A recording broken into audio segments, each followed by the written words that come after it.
Rosa couldn't believe how quickly Shane had changed. In just 1 week, it was as if he had become a completely different person. They had been friends for about 10 years, since he moved to Sleepy Hollow with his parents. They had immediately clicked as kids and were inseparable. But this new version of Shane was barely recognizable. He had suddenly joined the school bullies and stopped walking her home. Whenever she made eye contact with him, she couldn't help but feel like the person staring back was a stranger. He looked and sounded like Shane, but this wasn't the boy she had grown up with. It was a Wednesday morning, and she was seated behind him in class when she unconsciously peered through his glasses and noticed they weren't prescription lenses. Shane had been wearing glasses since freshman year of high school after damaging his vision from constant gaming. These were fashion glasses, and she wondered why he ditched the original for a fake replica. She was even more marveled at how he was able to navigate his way around without them. He suddenly turned to face her. "Puny human," he said. That's the name he had started calling her this past week when he wanted to bully her. It hurt her to know they were no longer friends, and she felt even worse when he started making fun of her. With a shaky voice filled with hurt, she said, "I know your secret, and I am going to tell your parents." His countenance suddenly changed, and although she could see the shock in his face, it lasted for a split second, only to be replaced by something far more sinister. He immediately turned away from her, but she couldn't shake the crippling fear that suddenly washed over her. Even though she hadn't mentioned it to him, she was obviously referring to his fake glasses. Why would he look at her like that? Like she just threatened his life? She couldn't figure out why he would react that way. The bell rang for dismissal, and it seemed to pull her out of her thoughts. She gathered her belongings and made for the door, past him and his newfound friends, but she could feel his gaze piercing her back. She cut through a familiar path through the woods to get home quicker. This was a path she and Shane took regularly to and from school.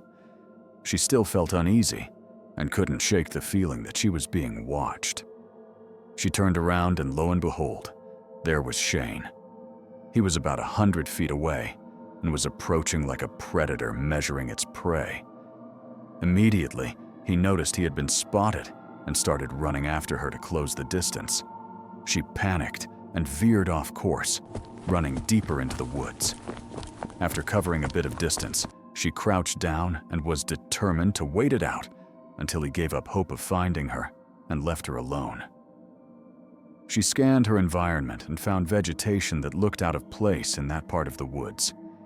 It was as if someone had uprooted some tall grasses and dumped them there on purpose to lean on the rocks, but it made for a good resting spot. As she sat down to rest her back, it suddenly gave way, and she fell backwards into a cave. She smelled him before she saw him, and the shock paralyzed her beyond words. There was Shane, dead. His body was in a seated position. His corpse was at least a week old, and she could see on his neck the stab wound that ended his life. His glasses were still on his face, but the lenses were cracked. This was her Shane, and whoever was posing as him had had him killed and dumped his body here. The tears flowed freely as she remembered that he had once mentioned having a twin brother growing up. He had told her his brother was disturbed and displayed extremely violent tendencies as a kid. He had once beaten another kid to within an inch of their life, and his parents had banished him to a child care facility. It was the reason they had come to Sleepy Hollow in the first place, to get rid of that stain. His parents had consciously abandoned their son and left him to the system. She knew instinctively that this was his twin, and he was a stone-cold killer. She had to let everyone know what had happened to Shane. She got back on her feet, and after sparing one last glance at him, stepped out of the cave. Without looking around to assess her surroundings, she ran like the wind.